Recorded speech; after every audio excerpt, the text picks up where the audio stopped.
Vendredi, l'armée israélienne a lancé son opération Rising Lion, une attaque massive sur des sites nucléaires iraniens, neutralisant ainsi une partie de son état-major. Des pertes lourdes pour l'Iran qui a répliqué par des tirs de missiles et de drones sur Israël tout le week-end. L'État hébreu a poursuivi ses bombardements sur la région de Téhéran tandis que continuaient les répliques iraniennes alors que devaient s'ouvrir cette semaine de nouvelles négociations sur l'accord du nucléaire iranien avec les pays occidentaux. Les discussions sont aujourd'hui au point mort. Pour en parler, dans ce studio, mon camarade Éric Biégala, bonjour, vous êtes journaliste à la rédaction internationale de Radio France, Bonjour Guillaume. spécialiste des guerres et des conflits, et puis en duplex, Héloïse Fayet, bonjour.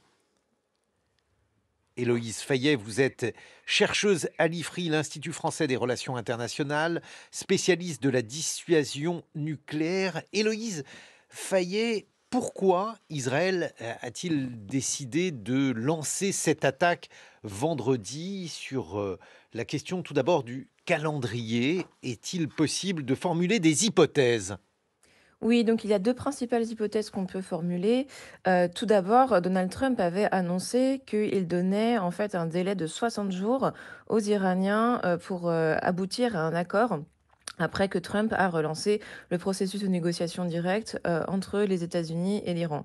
Et cette deadline que je pense on avait un petit peu oubliée, car on est souvent habitué aux frasques de Donald Trump, comme quand il disait qu'il allait pouvoir régler la guerre entre l'Ukraine et la Russie en moins de 24 heures. Donc ce délai expirait en fait le 12 juin. Et donc, le 13 juin, eh bien, les Israéliens ont lancé, leur attaque, étant donné que Donald Trump avait prévenu que si jamais il n'y avait pas d'accord, signé le 12 juin, alors l'Iran, s'exposait à des conséquences, et des Mhm. conséquences notamment militaires. Après, la deuxième hypothèse évidemment, c'est celle, d'un alignement des planètes sur le plan opérationnel. Car évidemment, cette opération ne s'est pas préparée en un jour. On estime qu'il a fallu 8 mois, voire plus, aux Israéliens pour concevoir cette opération. Et donc, évidemment, il a fallu notamment attendre que les chefs iraniens, les hauts gradés Mhm. iraniens, soient dans des sites spécifiques qui soient faciles à cibler. Il y a également probablement des bonnes conditions météo, peut-être certaines opérations de transfert de matériel militaire et donc en fait aussi, là des bonnes opportunités, opérationnelles pour, le ciblage de ces sites en Iran.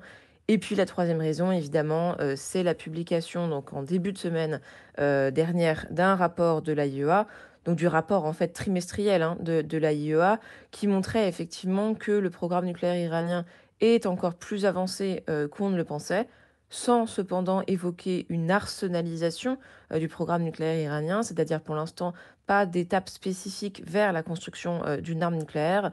Cependant, ça a été considéré comme un prétexte suffisant pour Israël pour lancer cette attaque. Alors c'est bien entendu la question essentielle, Héloïse Fayet. Il est dit aussi qu'Israël avait des preuves et que l'Iran était à, j'allais dire quelques jours, mais c'est à vous de nous dire les termes exacts, de disposer d'une bombe nucléaire, des preuves qui auraient été apportées aux chancelleries occidentales, raison pour laquelle les pays occidentaux ont, semble-t-il, soutenu cette offensive israélienne.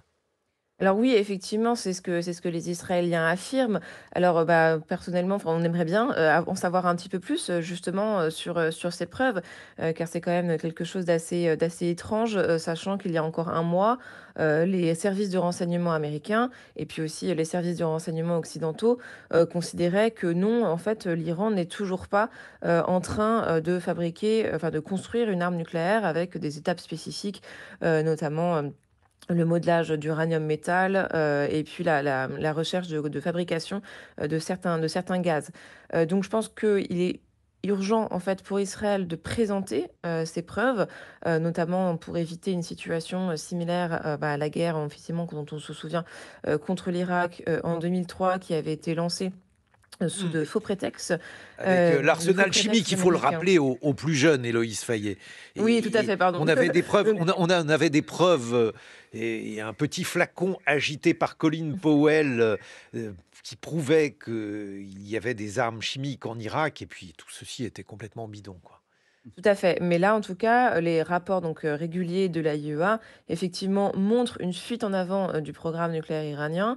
Cependant, voilà, il y a des étapes qui n'ont pas encore été franchies, selon l'agence, et ça va de pair aussi avec une rhétorique iranienne, de plus en plus favorable, à la construction d'une arme nucléaire. Il faut se rappeler qu'aujourd'hui, l'ayatollah Khamenei, donc le guide suprême, continue, d'affirmer que le programme nucléaire iranien est strictement pacifique, que, l'islam chiite pratiqué en Iran est contre, les armes nucléaires. Mais au sein, en fait, de l'appareil, sécuritaire et stratégique iranien, il y avait certaines voix qui s'élevaient, pour la construction d'une arme nucléaire. Donc c'est peut-être, en fait, ce faisceau, d'indices qui a conduit, Israël à considérer qu'il s'agissait d'une menace imminente, contre son territoire. Cependant, tout cela reste vraiment approuvé, par les services israéliens. Éric Biégala. Alors, ce qu'on sait de manière à peu près certaine, c'est que l'Iran était parvenu à enrichir son, stock d'uranium à 60. Il en faudrait 88 ou 90 pour, faire, des armes nucléaires. Mais même avec 60, certains estiment que 3 à 4 bombes nucléaires étaient d'ores et déjà envisageables. Alors ça, je pense qu'Héloïse est beaucoup plus compétente que moi, en disons, Décidé. valider ces chiffres, etc. Mais Israël, manifestement, en tout cas c'est ce qu'ils disent, pensait que là, c'est la dernière chance. Et ils avaient fait tout ce qu'ils avaient pu pour préparer une offensive, hein. La dernière attaque, ce n'était pas une attaque de représailles, hein, elle datait d'octobre. C'était une attaque, une pré-attaque, on veut dire, en termes militaires, ce qu'on appelle SEAD, c'est-à-dire Suppression of Enemy Air Defense. Il s'était pris systématiquement à tout ce qui était les défenses antiaériennes iraniennes. Là, ils ont continué depuis vendredi. Ils continuent toujours, d'ailleurs, à essayer de taper tout ce qui ressemble à du missile antiaérien, etc. Pourquoi? Tout simplement pour s'ouvrir un corridor vers toutes les installations nucléaires, qu'elles soient à Téhéran, à Natanz, à Fordo, c'est dans le sud de Téhéran, pour que les avions, en fait, israéliens aient la possibilité technique, physique, de pouvoir aller jusque-là, parce que maintenant ils volent dans le ciel, le ciel iranien, ça c'est une absolue certitude, et ils bombardent ce qu'ils doivent bombarder, donc tous les sites qui ont rapport avec le programme nucléaire. Héloïse Fayet, et ce que l'on voit aujourd'hui en Iran, autrement dit cette attaque israélienne, est-elle la conséquence du 7 octobre ou bien s'agit-il de deux actions complètement dissociables parce que donc l'Iran posséderait la possibilité donc d'avoir très rapidement une arme nucléaire? Alors, l'enrichissement de l'uranium tel que décrit par, Éric Biégala, date évidemment d'avant, le 7 octobre. En fait, il date de la sortie par Donald Trump du DCPOA, donc l'accord, sur le nucléaire iranien, qui avait été signé en 2015 et qui, en fait, jusqu'en 2018, à date de sa sortie par Donald Trump, était complètement respecté, par l'Iran. Et puis après, en fait, étant donné que les Iraniens considéraient que, ils n'étaient plus tenus, par cet accord, ils ont repris l'enrichissement de l'uranium avec effectivement aujourd'hui un stock conséquent, donc environ 5 tonnes d'uranium enrichi, dont 400 kilos d'uranium enrichi à 60%, ce qui permettrait effectivement, si la décision politique était prise et nonobstant quelques étapes techniques les plus complexes, à l'Iran de fabriquer plusieurs armes nucléaires en normalement quelques mois. Mais effectivement, en fait, cette attaque israélienne, elle a été rendue possible par le 7 octobre et ses conséquences à l'échelle régionale. Parce que jusqu'à présent, les Iraniens s'appuyaient sur une stratégie en fait de dissuasion conventionnelle avec deux grands piliers. Donc tout d'abord, ce qu'ils appellent eux l'axe de la résistance. Donc c'est ce réseau de milices chiites ou sunnites que l'Iran, on va dire, armait et soutenait au Moyen-Orient, et ce qui était considéré comme un glacis autour du territoire iranien, et qui était censé en fait pouvoir exercer une pression suffisante sur Israël pour en fait dissuader Israël d'attaquer directement l'Iran. Donc les cas les plus emblématiques, évidemment, c'est le Hezbollah et le Hamas, qui sont aujourd'hui en fait quasiment incapables d'attaquer le territoire iranien. Et d'ailleurs, le Hezbollah a déclaré qu'il allait rester en Israélien. dehors. Israélien. Pardon, oui, le territoire israélien. Mais ce qui Et n'est pas complètement le cas. D'ailleurs, on va revenir là-dessus, mais les missiles iraniens ont pour la plupart été arrêtés par le dôme de fer, sauf quelques-uns avec des morts et avec une opinion israélienne, une opinion publique israélienne qui, bien entendu, est aujourd'hui extrêmement apeurée et inquiète de la tournure des Oui. événements. Oui, bien sûr. Alors donc du coup, ce premier pilier, des milices chiites et puis le deuxième pilier, effectivement, c'est cet arsenal balistique conventionnel iranien, ce qui représente aujourd'hui, en fait, la plus grande menace, sur Israël, donc ce qu'on voit, en fait, chaque nuit et donc là, en fait, la crédibilité de l'arsenal avait déjà été un petit peu entamée en avril et en octobre 2024 lorsqu'il y avait eu ces échanges de tirs directs entre Israël et l'Iran et où effectivement, la plupart en fait, des missiles balistiques iraniens, comme c'est le cas encore aujourd'hui, sont interceptés par le système de défense antimissile balistique, israélien. Donc c'est en fait cette faiblesse, de l'État, iranien qui a permis et qui a facilité, les frappes, aériennes que l'on voit aujourd'hui et évidemment la pénétration de l'espace aérien, iranien, par Israël avec, cette nuit ou ce matin, des frappes à Mashhad, donc c'est à plus de 2 200 kilomètres d'Israël, à la frontière entre près de la frontière entre l'Iran et le Turkménistan. Donc en fait, c'est maintenant complètement possible effectivement pour Israël de pénétrer l'espace aérien, iranien. Éric Ce Biégala. ce qui prouve absolument que Israël, en fait, a une maîtrise du ciel, une maîtrise aérienne, ju au-delà de Téhéran. Ce qui ça fait plus de 2000 kilomètres. Il faut bien se rendre compte que pour un avion, aller à 2000 kilomètres et en revenir, 4000 kilomètres et cetera, il faut du ravitaillement en vol. Il faut les bombes pèsent 1 tonne à chaque fois. Enfin bon, c'est des choses particulières. Mais je voulais revenir d'abord sur le toute cette, ce glacis de proxies, de ce qu'on a appelé les proxies en anglais, c'est-à-dire toutes ces forces qui étaient adjacentes, on va dire, à la force iranienne, que ce soit le Hezbollah, que ce soit les Houthis maintenant, que ce soit les Irakiens. Tous ces gens-là, en fait, ont été démis les uns après les autres, ont été détruits les uns après les autres. Je parle en particulier du Hezbollah, mais pratiquement n'existent plus, ne sont plus là pour aider l'Iran. La seule force dont dispose l'Iran, c'est sa force balistique qu'elle a essayé de démultiplier, particulièrement après octobre, en construisant missile après missile après missile après missile, sans en avoir forcément totalement les capacités. Évidemment, ils n'ont pas encore les capacités d'armer ces missiles avec des ogives nucléaires, etc. Mais même ces missiles, beaucoup de témoignages que j'ai pu lire hier sur les réseaux sociaux d'Iraniens parlant de missiles qui partent et puis qui explosent tout de suite ou qui tombent dans la foulée, etc. Donc ils en ont probablement refabriqué une quantité assez phénoménale. On pense qu'ils en ont entre 1500 et 2000 de longue distance, hein, capables d'atteindre les 2000 kilomètres qu'il faut pour atteindre Israël et même bien au-delà, hein, jusqu'à 4000 kilomètres. Mais sont-ils fiables? Peuvent-ils être tirés? En fait, Israël essaye de frapper systématiquement toutes les défenses antiaériennes, tous les personnels qui sont capables de mettre en œuvre le programme nucléaire, mais aussi tous les sites de lancement connus ou qu'ils connaissent. Et manifestement, ils en connaissent beaucoup. Ils ont des gens sur le terrain depuis très très longtemps. Le Mossad est présent depuis très longtemps. Il a même participé à la destruction directe de certaines de ces armes antiaériennes avec des SAM, c'est-à-dire des missiles, disons des missiles de base, mais aussi des drones d'attaque tels qu'on a pu en voir dans la guerre en Ukraine, etc., dès vendredi dernier. Enfin, ils sont présents, ils sont très présents. Jusqu'où vont-ils aller? Ça, c'est l'autre question. Mais d'autant, Éric Biégala, vous dites que les missiles iraniens sont probablement peu fiables, certains explosent en vol, d'autres n'arrivent pas à être tirés, mais il y en a Mais il y en a malgré qui, tout il y en a qui quelques-uns arrivent, qui sont évidemment. arrivés. Il y a eu 17 morts, 450 blessés en Israël. Et c'est une démocratie avec une opinion publique qui réagit et qui réagit de manière assez vive à ces frappes, ce qui veut dire que Benjamin Netanyahou peut être accusé par certains d'avoir lancé imprudemment une offensive. Bref, tout ceci n'est pas complètement négligeable. C'est d'autant moins négligeable que de toute façon, on le savait et depuis longtemps, la tactique des Iraniens, c'était tout simplement la saturation.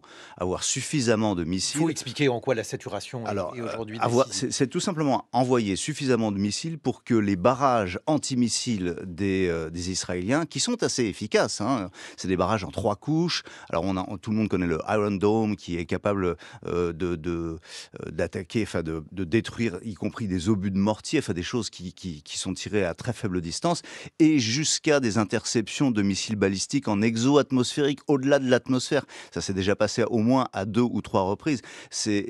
Alors il y a des étapes intermédiaires avec les processus David Sling ou d'autres.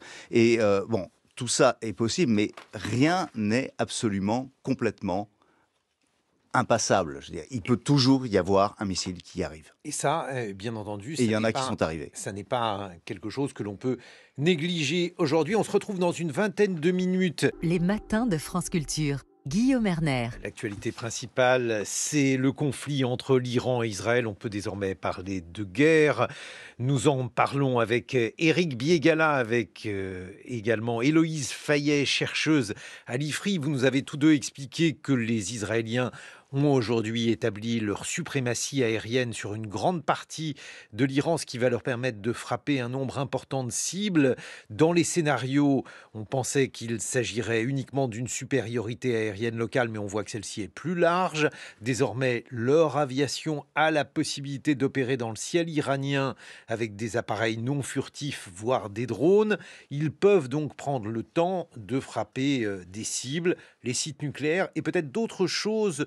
Je suis en train notamment de lire une tribune donnée au Monde sur le fait que désormais, dans les perspectives de l'offensive israélienne, il ne s'agit pas seulement de frapper des cibles, mais aussi de faire tomber le régime iranien. Et c'est cela, en fait, la question qui est posée désormais. Héloïse Fayet, y a-t-il aujourd'hui une volonté, tout d'abord, pour les Israéliens de faire du régime change, comme l'on dit en anglais, autrement dit, de faire tomber le régime des mollahs?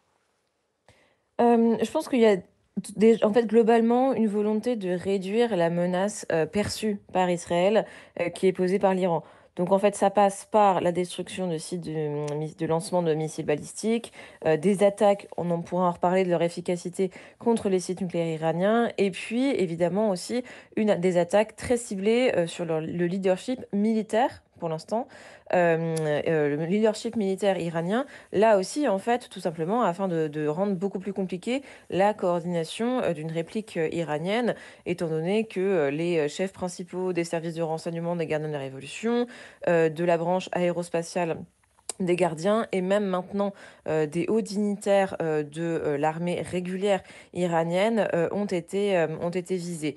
Et puis, ce week-end, ce qui a alimenté, disons, la théorie, du changement de régime, c'est cette information, selon laquelle effectivement, les Israéliens avaient une opportunité, pour cibler, l'ayatollah Khamenei, donc le guide suprême, le chef de l'État, iranien. Et puis, effectivement, soit ils se sont dit que c'était pas forcément une très bonne idée, soit les Américains, comme ça a été, annoncé, ont réussi à les dissuader.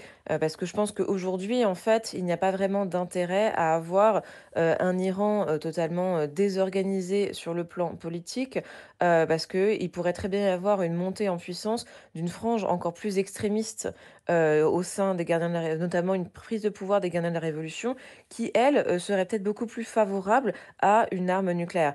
Étant donné que, comme on l'expliquait en première partie d'émission, aujourd'hui, l'ayatollah Khamenei, c'est, l'un des seuls en Iran qui, officiellement en tout cas, est opposé, à la constitution d'une arme nucléaire et c'est lui qui pourrait donner la décision, de franchir le seuil nucléaire, si jamais, c'était nécessaire. Et tout le discours, Donc pardonnez-moi, Héloïse Fayet, je vous coupe puisque vous êtes en duplex. Tout le discours de Benjamin Netanyahou consiste à dire qu'il y a évidemment un double discours. Est-ce qu'on peut le croire? Est-ce qu'on peut imaginer que Khamenei ment? Beh, c'est évidemment possible, mais après, encore une fois, on a besoin dans nous de voir les preuves techniques, en fait, qui ont été soi-disant, proposées, enfin présentées aux chancelleries occidentales et aux Américains. Après, je pense qu'à nouveau, en fait, jusqu'à présent, la stratégie de dissuasion conventionnelle mise en place, par Téhéran, ainsi que ce statut, en fait, d'état du seuil nucléaire, c'est-à-dire capable de Mmh. fabriquer une arme si la décision politique était prise, était suffisante pour dissuader justement Israël, d'une telle attaque. Alors, il faut évidemment imaginer qu'Israël a pris en compte le risque de pousser les Iraniens vers la prolifération nucléaire en commettant cette attaque, mais ce n'est pas la première fois qu'Israël commet des erreurs d'interprétation. Évidemment, il n'avait pas vraiment su prévoir le 7 octobre. Et puis aussi, en avril 2024, lorsqu'ils avaient ciblé le Mmh. consulat iranien à Damas, ils n'avaient pas non plus imaginé que les Iraniens allaient répliquer avec le lancement de missiles balistiques sur le territoire israélien. Donc on est vraiment en fait sur de l'incertitude des multiples côtés.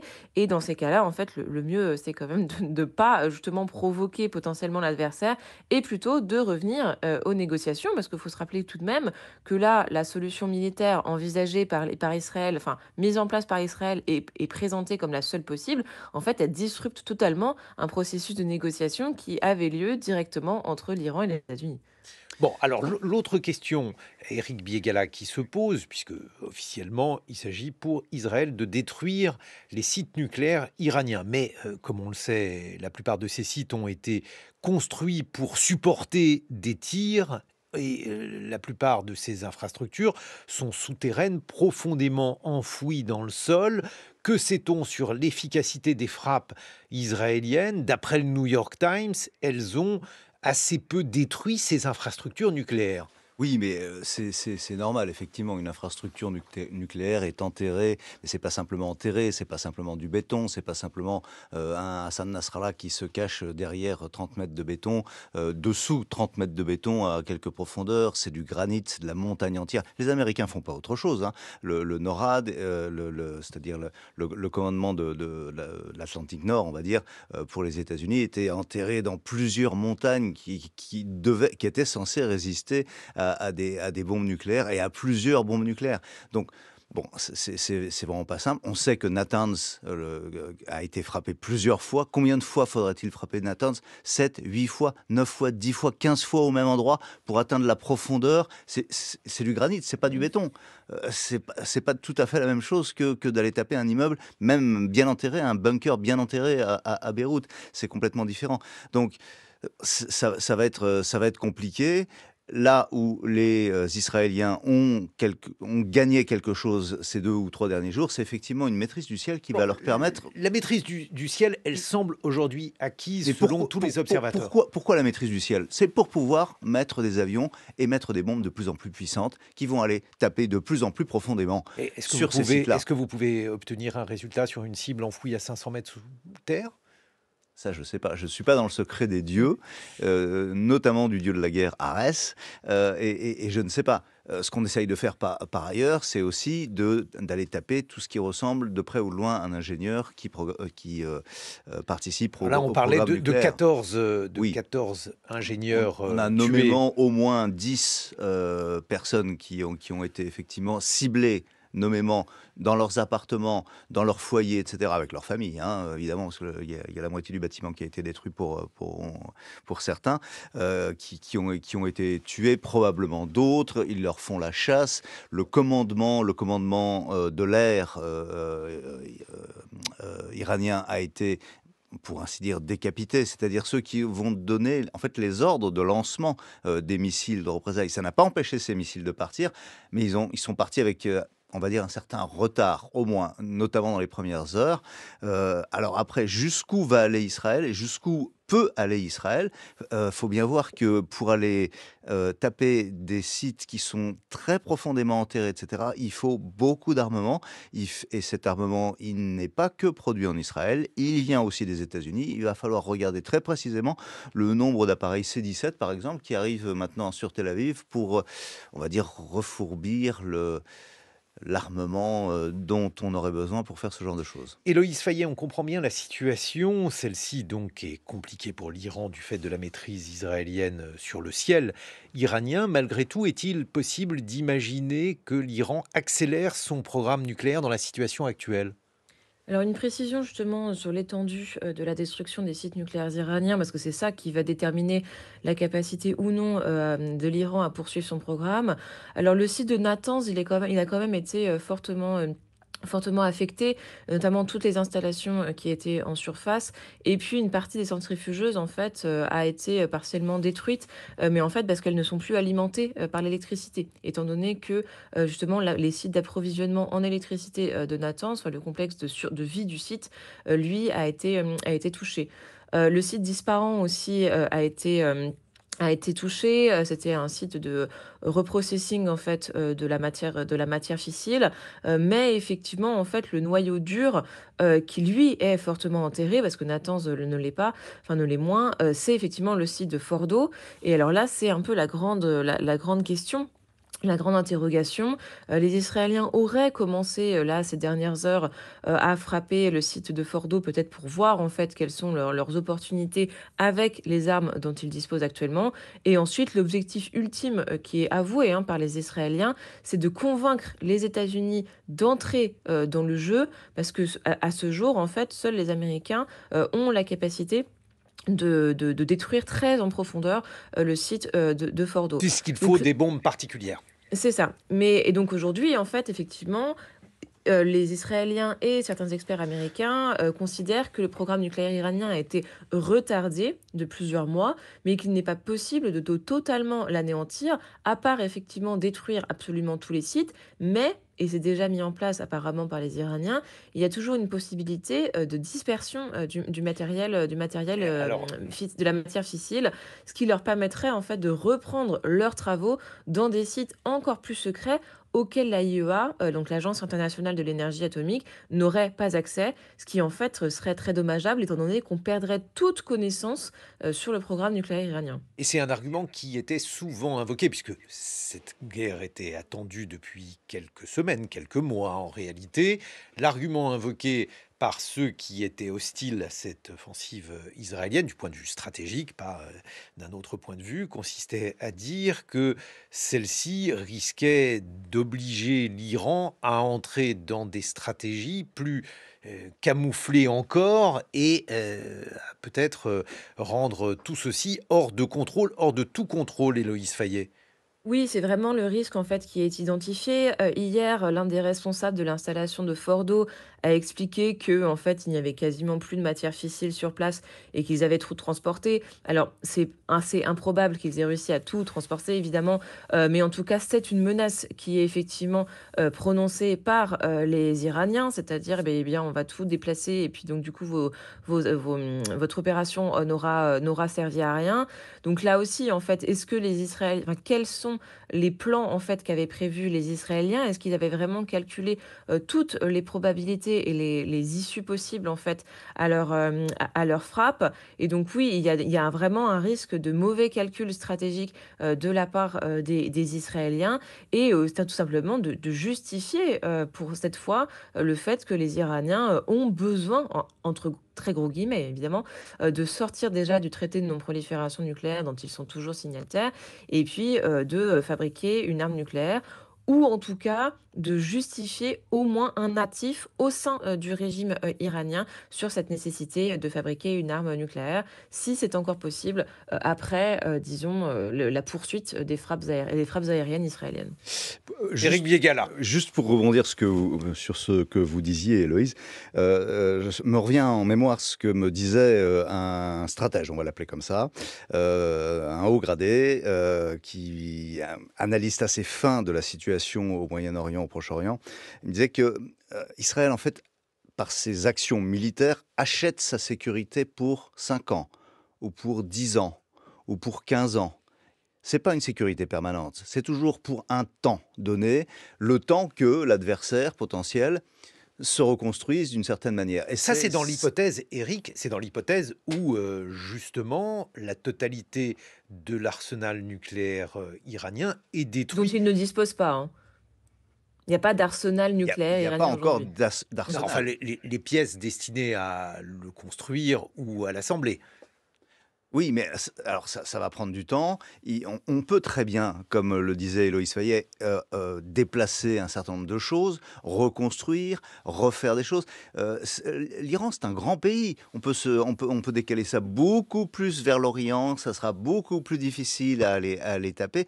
Et voilà. Et Israël est toujours en train d'acheter sa sécurité à quelques années, 5 ans, 6 ans, à moins de changer de régime, par exemple. Et c'est peut-être aussi l'une des ambitions de cette attaque qui est quand même la plus importante du genre qu'on ait vu depuis qu'il y a ces bisbilles, si je puis dire, entre Israël et l'Iran et qui date du début du régime iranien. Mais tout à l'heure, je vous ai posé la question, Héloïse Fayet, sur le changement de régime et vous sembliez considérer que c'était ou bien impossible ou bien que ça n'était pas véritablement l'intention israélienne, l'intention première.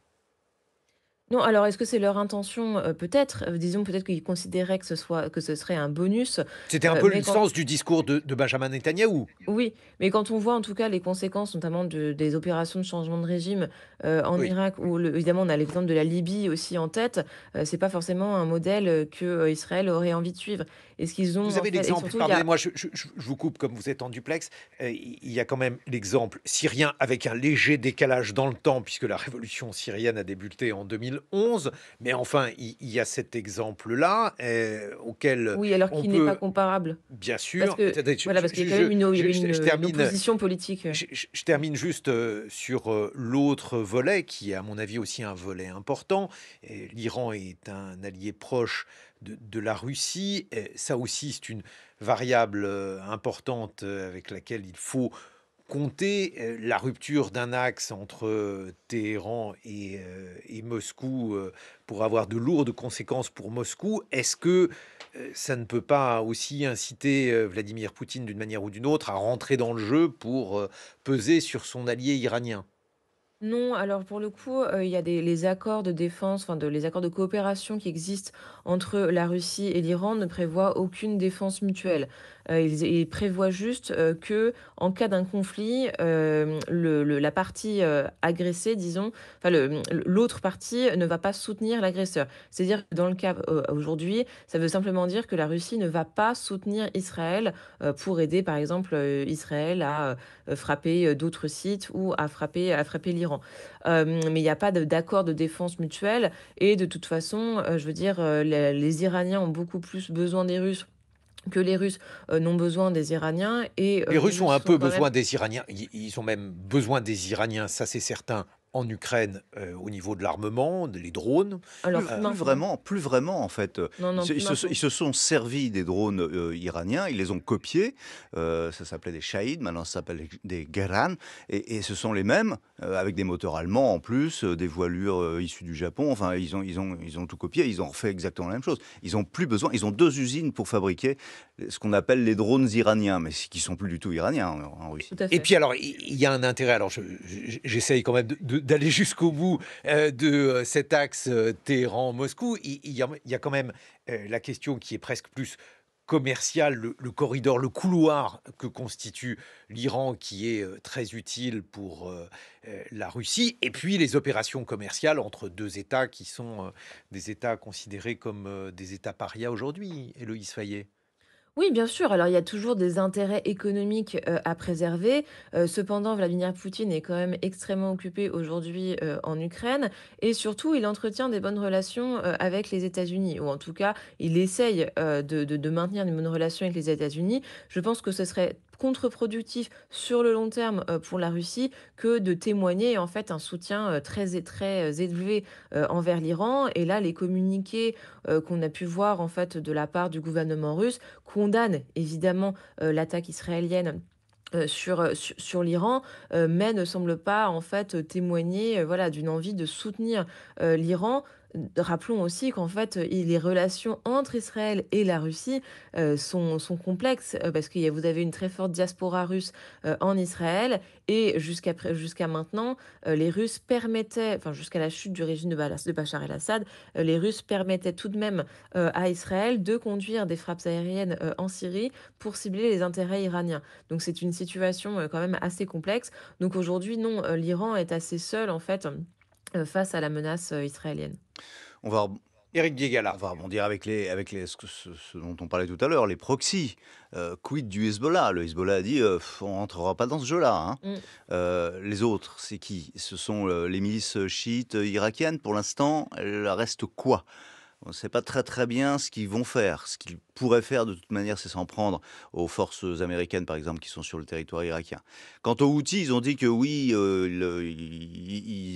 Oui, ils viendraient à la rescousse, mais comme ils l'ont toujours fait, c'est-à-dire petitement, en envoyant quelques missiles. Ils en ont envoyé 3 depuis vendredi. C'est pas terrible, terrible non plus.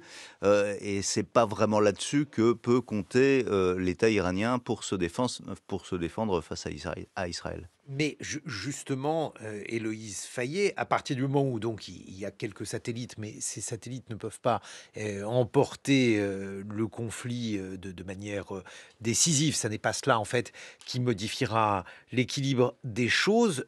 Dans ces conditions, il y a peut-être une clé à rechercher du côté des États-Unis, dans un sens ou dans un autre, puisque vous l'évoquiez tout à l'heure, il devait y avoir des négociations décisives. Est-ce qu'aujourd'hui, celles-ci sont encore possibles, les négociations entre les États-Unis et l'Iran, ou bien au contraire, une manière de pousser l'avantage israélien sur l'Iran, contre l'Iran, qui serait par exemple apporté par l'appareil militaire américain?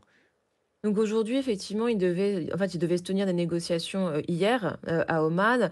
Alors, on a l'impression que les Américains ont cru jusqu'au bout, que les Iraniens allaient venir, avant que les Iraniens n'expliquent que non, étant donné, l'attaque sur l'Iran, ils ne pouvaient évidemment pas participer à des négociations. Donc effectivement, l'un des objectifs, d'Israël pourrait être d'affaiblir, énormément l'Iran afin de le pousser, en fait, à la reddition via, des négociations et pousser l'Iran à accepter des conditions, bien plus drastiques, sur son programme nucléaire que, ce qui était prévu en fait et ce qui était envisagé dans les discussions qui avaient encore lieu, avec les États-Unis.